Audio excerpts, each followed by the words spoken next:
So, Kurt, Yeah, how are you? I'm good. Okay. What I want to start with is your previous album, Mr. M, came out in 2012. Mm-hmm. Then you released in 2015 HeCTA. Right. How has the experience of HeCTA influenced the new album? Well, I think it was mainly a kind of a technological influence. HeCTA as a group was meant as a sort of a three-way collaboration between myself and two other guys in Lambchop, but it was more about making the kind of music that they make and me learning about that. Okay. So I was just kind of introducing the thing that I bring to the table, words and singing with what they did, which was, they were instrumental artists, electronic artists, and I thought it would be cool to see what happened. And the idea was that it was just something to do in between Lambchop records. Nobody wanted to hear from us after that, for a while. Right. And as an artist, I want to keep making things. So that was the idea. And HeCTA ended up coming out about a year later than was planned, because we had a name for the group and everything, and it was originally called The Diet, and it turned out when we were getting ready to release the record, there was already a group called The Diet, and so you have to change your band name, and that turned out to be a nightmare. I don't know if you noticed, but there's a lot of bands out there, of course. And just about every name in the world has been chosen, and so now we're down to strange words. So how did you arrive at HeCTA? Let's see.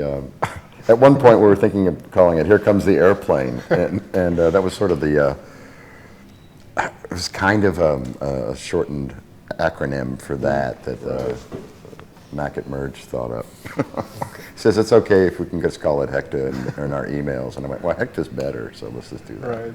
Turns out there's a dude called HeCTA in Africa somewhere, making crazy kind of hip hop music. Okay. So you still have to challenge him for the name, or? Oh, dude, I just hope we won't ever be able to go to Africa, I guess. Right. But you mentioned that you kind of wanted to keep up with the technology part and the. It was a revelation, yeah. I mean, learning new software and stuff was, prior to that, I pretty much was working primarily with Pro Tools, and then with HeCTA, we got into Ableton, and then I realized within Ableton, since it is has a live application too, that it was real intuitive and a lot easier to sort of compose on it. And that was what I sort of got out of it, was the sort of just the technological point of view. Also, I learned a lot more about electronic instruments and how that can be used in a recording situation. Did you feel it necessary to keep up with how technology? It was just the music I was listening to. I'm curious, how the hell's that stuff work? So. Okay, and then, have you found then when you started writing for a new Lambchop album then, that your songwriting or the way you approach it has changed? Well, yeah, that was the influence of the technology. Before that, I'd just written with a cassette recorder and a guitar and singing, da, da, da, and then. Here, guys, this is what I'm thinking about doing. What can we do with it? This approach was different. I was able to realize things fuller in a more full way. But I hadn't figured out how does my voice fit into that? It was one of the challenges of HeCTA to try to figure out how your voice changed how you wrote in order for it to sort of not be. You have to adapt what you do to the instrument that you're working with, or the tools that you're working with, and that's what I was struggling with initially. So I was starting to write these Lambchop songs, but still couldn't figure out the voice thing. And then as things went on, I discovered this voice processor that's it has a live application, so it happens in real time, as opposed to, the studio. You can do those manipulations in the studio, but you can't take that into a live situation. So when I discovered that machine, then I essentially started all over again and rewrote a lot of stuff and wrote a bunch of new stuff because that meshed with what was going on with the other technology. And then after you came to this realization, what was the way you say you started to rewrite a lot of the songs? What was the first song that kind of took form? And well, the first song we actually made was this song called "The Hustle." okay. And at that time, I wasn't even sure where we were going with it. The only criteria was we wanted to do a long form song that would be the length of a side of a piece of vinyl. And why? We'd never done it.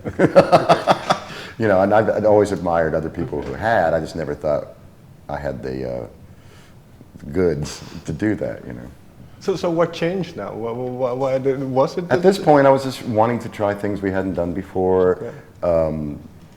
Just to see kickstart the whole idea of making a new record, and of course it grew out of that. You know, I mean, so that particular song, I guess, could be a more direct influence by HeCTA, partially by virtue that it was written with Ryan, who was also in HeCTA, and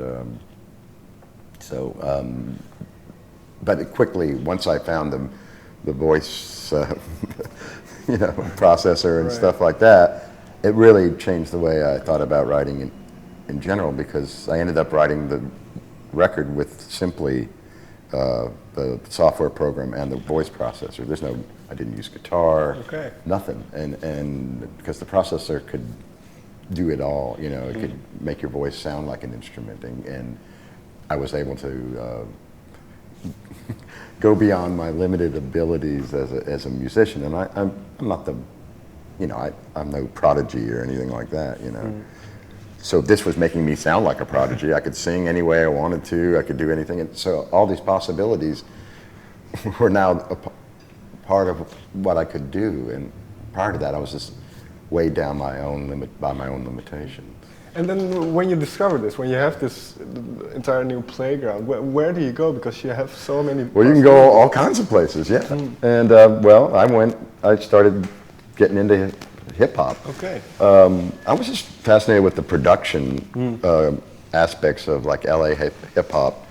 And I just started thinking more about it, and the fact that I've been listening to my neighbors' hip hop music for over 20 years, and they had great taste in hip hop, and I just started thinking about it analytically. You know, I was starting to think, what are the elements of hip hop? And I was thinking, well, that's kind of what I do. If you look at it analytically and not content-wise, you're just looking at what is it about what are the parts of this thing? How do they work together? And it was a lot of it had to do with the technology and how they were messing up the technology and playing with it and screwing with it, you know, and it was fun. It was fun, and especially the sort of, I think, a revolution in music production was happening with a lot of these really contemporary, mainstream kind of hip hop stuff. But the production was just fantastic and daring and reckless and crazy, and I was like, this is exciting, and so that was very inspirational. And any names in particular or albums that you found? Well, like any of the new stuff, you know, like Kendrick, anybody who was working in LA, you know, Frank, you know, but there's other stuff too, like, you know, Flying Lotus and stuff like that, Brain Feeder World. The technology they were using was fantastic, and just how their applications of it were just mind blowing. It was like they were like discovering a new approach to recording that really hadn't been done. Recording music has been production-wise, has been pretty much the same stuff since it started in the 50s and 60s. Right. And we've been using the same stuff forever, the same methods, the same, you know, maybe the one introduction of Pro Tools or whatever was a big deal, but other than that, Pro Tools was not an intuitive thing. It's actually it's like Windows versus Mac or something. But Did it make the writing process easier then? If we take the hustle and you say it's a long form that you've never done before, was it an easy song to make? Well, actually, it took a while. I mean, that was a case where I didn't really have a map. I wasn't quite sure where we were going. Right. I just knew we wanted to make this long form piece, and then I knew it at some point. You know, I would include what I did as a lyricist, but how do I do that and not interrupt the flow or the notion of it being what it is instrumentally. So I was conscious of that, and I was just having to figure out how does that work. So it took a little bit of thinking, but it was fun. I mean, the actual making of the thing didn't take very long at all, but the refinement of it lasted quite a while. And you might mention your use of your voice and lyrics.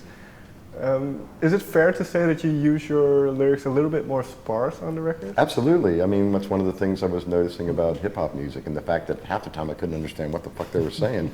I mean, you know, they were inventing words and you know, and blee, you know, and it's like those don't really have any meaning, but they work within the context of the beat and stuff like that. It's cool that what's going on now in the hip hop world is that the beat's starting to disappear. The stuff is starting to become more atmospheric and ambient, and they're starting to sing and beyond rhyming, and just it's entering a whole new, and I think it's really an influential thing that's going on right now. You can hear it in like a new Nick Cave record, or you know, people are starting to be a little bit more atmospheric about it. It's a neat way to frame words and ideas. The beat is more implied, or it's implied with other things. I'm just fascinated the way things work when it comes to music. Well, that's interesting what you just mentioned, because well, you've been in the music industry for quite a while. Yeah. Do you think genres are now more than ever blending through? Well, that's what's exciting about hip hop music. They're smashing all this stuff together, and you know, with free jazz and whatever. There's no taboo. There's no anything's possible. And because of that, they have found the freedom to go after it in that way, and I love that. And I've always been interested in the sort of the smashing of a genre and representing it in another way, or you know, that's what I'm down with.